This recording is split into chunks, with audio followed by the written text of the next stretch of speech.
Yeah, yeah. I like that you're really trying to live a stress-free life. And a lot of my clients start noticing their symptoms when they experience a traumatic event or a stressful time in their life. And what happens is your sympathetic nervous system, which is your fight or flight response, doesn't know how to turn off that fight response when you have a stressful event. And so it's causing your adrenal glands to produce more cortisol in the body, and that's why there's chronic inflammation that's just constantly building up, and and they're not managing their stress at all. And so in order to heal the skin, you have to not only heal the gut but also manage all that built up inflammation and stress. And you got to lower that stress levels in order to start truly healing the skin. Yeah, I think it's really interesting that you brought up the science behind that fight or flight response in terms of health. I've been reading a book called Wired for Love by Stan Tatkin. And he talks about how that also occurs, where in your hypothalamus, there's chemicals that are released into the brain that give instructions to the pituitary and adrenal glands to reduce stress chemicals or release stress chemicals into the body and signal that need for fight or flee or freeze. And that happens oftentimes in relationships as well.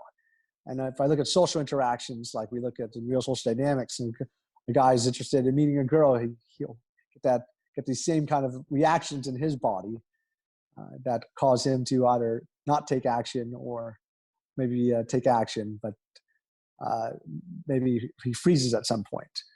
And it's so interesting that you brought up that same topic. And I think it's really interesting also because my biggest fascination right now is about the science of authentic communication and also having a deep inner harmony, because I think that in order to really convey the right message, you need to at first have peace inside. Yeah, yeah, definitely. I've been just obsessed with learning how inflammation plays such a key role in health, and managing inflammation through diet and lifestyle and workouts and and doing other things in order to just reduce that Mm. inflammatory response in the body. Are you aware? Are you familiar with the Wim Hof method? Yeah, yeah, the breathing exercises. I'm a Yeah, fan of that. yeah. Yeah.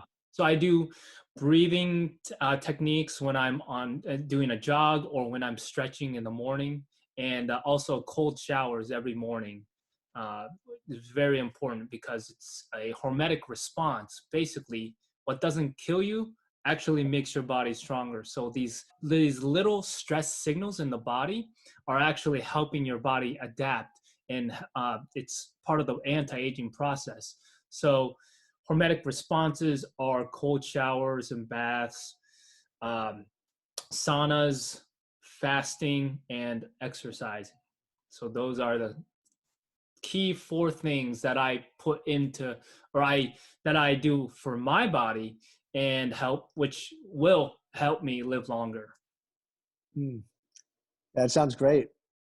I'm definitely a supporter of all those.